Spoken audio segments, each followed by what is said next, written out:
Afternoon students, इस समय दोपहर के 3 बजे हैं। अच्छा, हमारा जो टॉपिक चल रहा था वो था fluid, electrolytes, acid base balance and nutrition. तो अपने टॉपिक पे आने से पहले मैं आप लोगों से कुछ बात कहना चाहूँगा।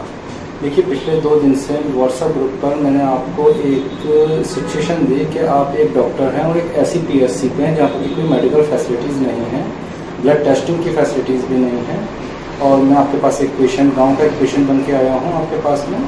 तो आप कैसे डायग्नोस करोगे कि उसकी बीमारी क्या है?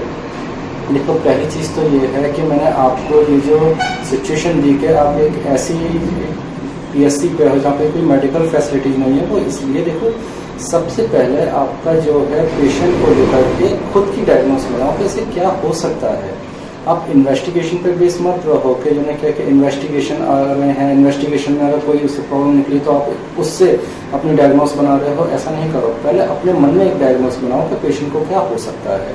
जैसे आपको लगता है, अगर पेशेंट के कोई पेट में पेन बताता है और आपको लग रहा है कि ये पेट में पेन जो है जिस रीज़न पे बता रहा है, इस रीज़न पे तो ये 2 कारण होते हैं। तो आपको लग रहा है कि अब जैसे उसने अपने पेन बताया और उसने जो पेन बताया वो लंबर या इलियक रीजन के आसपास हो रहा है इसे, तब आपको ये लगेगा कि इससे अपेंडिसाइटिस हो सकती है ना, या फिर इससे जो है क्या ये हो सकता है कि स्टोन हो इसके, जो कि यूरेटर में हो। तो इसको कंफर्म करने के लिए ये क्या है, आप आगे उसका अल्ट्रासाउंड करवाओ कि आप जो डायग्नोस है वो कंफर्म है कि नहीं। अब पता चला कि आप उसे कंफर्म करने के लिए उसका अल्ट्रासाउंड करवा रहे हो, अल्ट्रासाउंड में वो दे देता है कुछ और, अल्ट्रासाउंड में वो जो है क्या उसको कोलिलिथियासिस दे देता है या कुछ और दे देता है, तब उससे आपके मन में ये डाउट तो पैदा होगा कि आप तो कुछ और सोच रहे थे जबकि अल्ट्रासाउंड कुछ और दे रहा है। तो कहीं ऐसा तो नहीं है कि अल्ट्रासाउंड गलत हो, उसकी रिपोर्ट गलत हो। लेकिन अगर आप अपने मन में डायग्नोस ही नहीं बनाओगे पहले और सिर्फ इन्वेस्टिगेशन पे भरोसा करोगे, तो आप सीधे ही जो इन्वेस्टिगेशन में आएगा अल्ट्रासाउंड में आप उसी के हिसाब से चलने लग जाओगे, और पता चला उसका यानी क्या अल्ट्रासाउंड की रिपोर्ट ही गलत हो या बदल गई हो या कोई भी और कारण हो, तो आपका ट्रीटमेंट ही गलत हो जाएगा। तो सबसे पहले आपको अपना जो है डायग्नोस मन में बनानी चाहिए और उसी के हिसाब से उसके टेस्ट करवाने चाहिए, ठीक है। अब देखो, जिस तरीके से सीबीआई होती है, कोई भी जो है क्या केस की जब वो इन्वेस्टिगेशन करती है तो वो छोटे छोटे क्लूज देखती है ना, जिससे कि उसे इन्वेस्टिगेशन में आसानी हो। और तो उसी तरीके से डॉक्टर भी है, डॉक्टर पेशेंट की पूरी एक एक हिस्ट्री लेता है, एक एक चीज़ देखता है, जिससे कि उसको डायग्नोस बनाने में आसानी होती है।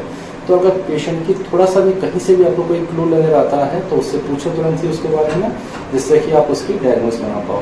यहाँ पर भी पेशेंट ने आपको कई क्लूज दिए, लेकिन मैंने आपको जानबूझ के सिर्फ उतना ही बोला जितना आपने मेरे से पूछा, उससे ज़्यादा मैंने आपको नहीं बताया, क्योंकि उससे ज़्यादा मैं बताता तो शायद आप डायग्नोस बना भी लेते। लेकिन मैंने उतना ही बताया जितना आपने मेरे से पूछा। आपने पूछा था कि पेट में दर्द है, मैंने बोला पेट में दर्द है, लेकिन फिर भी आपने नेक्स्ट क्वेश्चन में इसे नहीं किया कि पेट में दर्द कौन से रीज़न पे होता है ना। जब मैंने कहा ठंड लेके बुखार आता है, तो सिर्फ आप जो है ठंड लेके बुखार 4 चीज़ों में आता है।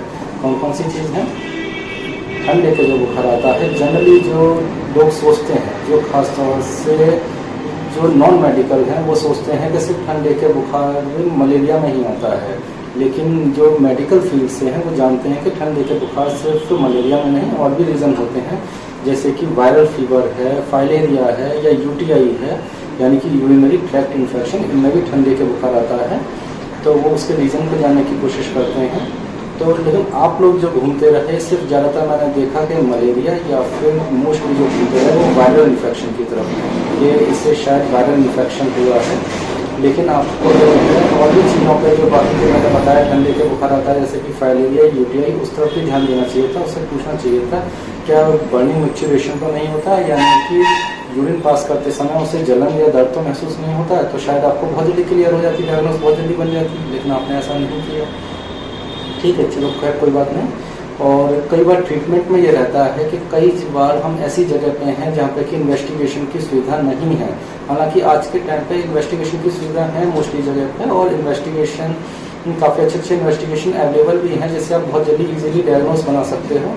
लेकिन यह है कि कई बार हम ऐसी जगह पे हैं जहाँ पे कि इन्वेस्टिगेशन की सुविधा नहीं है, तो कई बार मेडिसिन दे के भी उसकी डायग्नोस क्लियर की जाती है। इसको हम क्या कहते हैं? उपशय अनुपशय चिकित्सा, है ना। जैसे कि अगर किसी को हमें लग रहा है कि इसे टीबी हो सकती है, ट्यूबरक्लोसिस हो सकती है, लेकिन कोई इन्वेस्टिगेशन नहीं है, तो हम उसे क्या करते हैं, उसे हमने मेडिसिन दी, उस ATT यानी कि एंटी ट्यूबरकुलर ट्रीटमेंट उसे दिया, अगर उससे पेशेंट को रिलीफ मिल जाता है तो हम समझते हैं कि ऐसे ट्यूबरक्लोसिस है और उसके ट्रीटमेंट को हम इसे हो सकता है कि ट्यूबरक्लोसिस ही है और उसके ट्रीटमेंट को उसे हम कंटिन्यू रखते हैं ATT को।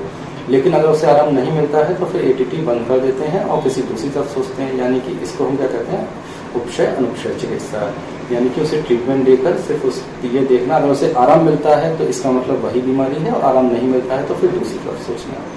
ठीक है, तो ये तो आप लोगों के लिए थी चीज़। अब हम अपने टॉपिक पे आते हैं। तो हमारा जो टॉपिक चल रहा था वो था fluid, electrolyte, acid balance and nutrition.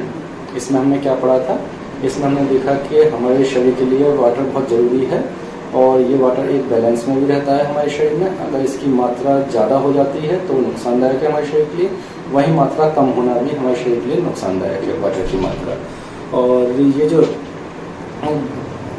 ये जो वाटर है हमारे शरीर में जो बैलेंस में रहता है, ये कैसे रहता है? इनपुट और आउटपुट से। इनपुट जो कि हम वाटर ले रहे हैं और आउटपुट जो हमारे शरीर से वाटर का लॉस हो रहा है, नुकसान हो रहा है, जो कि इससे लंग्स से, स्किन से, स्टूल से, यूरिन से होता है। तो कई बार जब ये लॉस ज़्यादा हो जाता है तो हमें वाटर की ज़रूरत पड़ेगी, क्योंकि जब ये लॉस ज़्यादा हो गया तो उस समय हम वाटर की जो लॉस हो गया बहुत ज़्यादा, तो उसकी पूर्ति हम कैसे कर सकते हैं? दो तरीके हैं। या तो उसको हम फ्लूइड पीने के लिए देते हैं, वाटर जो है हम कहते हैं कि पी लो भाई वाटर, तो उसकी पूर्ति हो जाएगी हमारी। या फिर हम इंट्रावेनसली उसको जो वाटर है वो उसको चढ़ा दें, इंट्रावेनसली उसको दे दें। अच्छा, पेशेंट अगर जो है कॉन्शियस है, मतलब इस चीज़ में समर्थ है कि वो मुंह से पानी ले सकता है और उसको डिहाइड्रेशन या वाटर की कमी कोई बहुत ज़्यादा नहीं हुई है उसके शरीर में, तब तो ठीक है, उसे ना क्या ओरली वाटर पीने के लिए बोल देते हैं। लेकिन अगर जो है ज़्यादा उसके शरीर में पानी की कमी हो गई है ना, तो उस समय हमें इंट्रावेनसली फ्लूइड देने की ज़रूरत पड़ती है। वहीं कुछ ऐसी कंडीशन भी हैं, अब क्योंकि पानी का नुकसान हो रहा है तो इसके साथ साथ बहुत से मिनरल्स हैं या इलेक्ट्रोलाइट्स हैं, उनका भी नुकसान होगा, तो उनको शरीर में पहुंचाने के लिए भी हमें उस फ्लूइड को उसे देना पड़ता है इंट्रावेनसली। अच्छा, फिर मैंने आपको बताया था ये जो मार्केट में कई तरीके के फ्लूइड आते हैं, तो और हम इनको ब्रॉडली देखें तो कैसे क्लासीफाइड कर सकते हैं? इनमें से कुछ होते हैं क्रिस्टलॉइड्स। क्रिस्टलॉइड्स क्या होते हैं? जिसमें कि ऐसे जो है मॉलिक्यूल्स होते हैं जो कि स्मॉल होते हैं, जिसकी वजह से वो वेन से आसानी से बाहर निकल जाते हैं। और और दूसरा मैंने बताया था कॉलॉइड्स। कॉलॉइड्स में ऐसे मॉलिक्यूल्स होते हैं जो कि मॉलिक्यूलर वेट उनका ज़्यादा होता है, बड़े होते हैं पार्टिकल्स, तो वो आसानी से वेन से बाहर नहीं निकलते। यानी कि ऐसे फ्लूइड जो है वेन का जो वॉल्यूम है उसे बढ़ाए रखेंगे, क्योंकि वो वेन से बाहर निकल के नहीं जा रहे हैं। और वही क्रिस्टलॉइड्स में क्या हो रहा है, वो बाहर निकल के चले जाएंगे, तो उसके जो वॉल्यूम है उसको बनाए नहीं रखेंगे, वो वेसल्स के जो वॉल्यूम है उसको नहीं बनाए रखेंगे।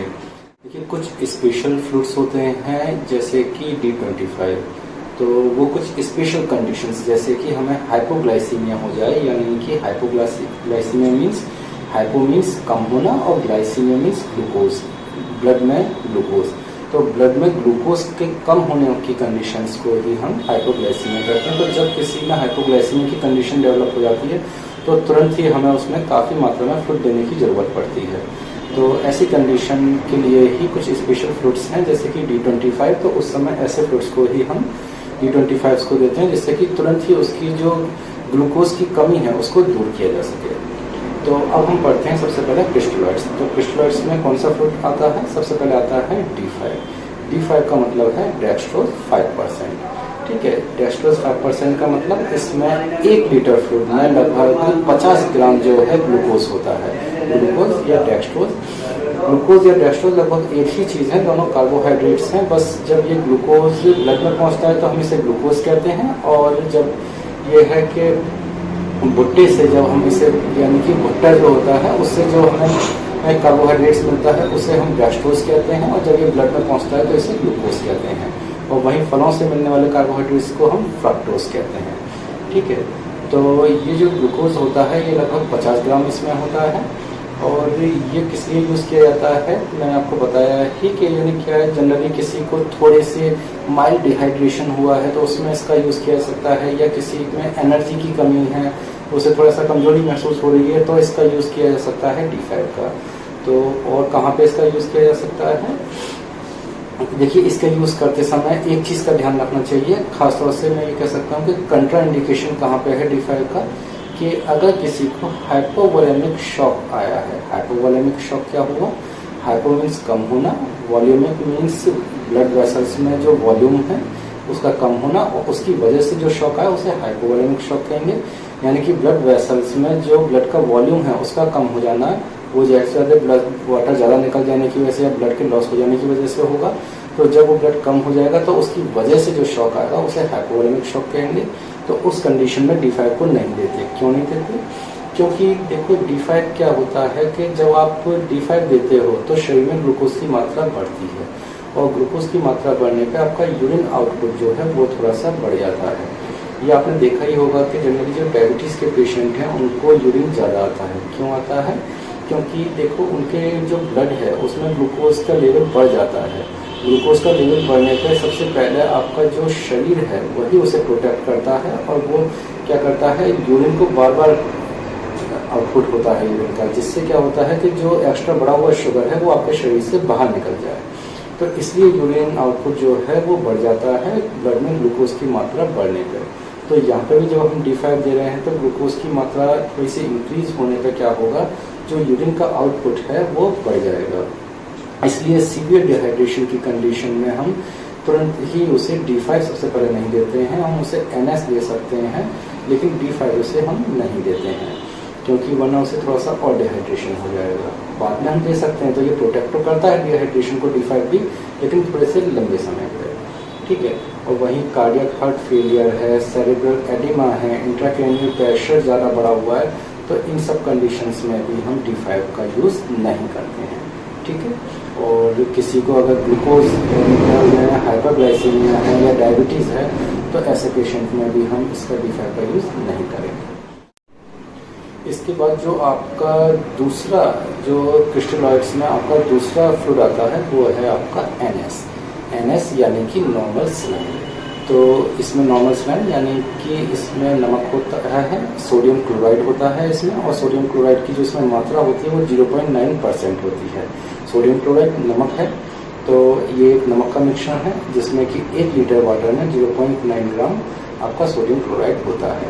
अब नमक होने की वजह से जाहिर सी बात है कि जो आपके बीपी के पेशेंट हैं उनमें तो ये यूज़ नहीं होगा, क्योंकि इसमें नमक है तो वो बीपी को और इंक्रीज करेगा, तो इसलिए ऐसे पेशेंटों में तो ये यूज़ नहीं होगा। लेकिन जो हाइपोवॉल्यूमिक शॉक के पेशेंट हैं उनमें ये जरूर यूज़ हो जाएगा, क्योंकि इसमें नमक है, तो जिसकी वजह से ये क्या काम करेगा, एक हाइपरटोनिक सॉल्यूशन का काम करेगा। हाइपरटोनिक क्या होता है, मैंने आपको बताया था मैंने आपको आइसोटोनिक सॉल्यूशन होते हैं, हाइपरटोनिक और हाइपोटोनिक।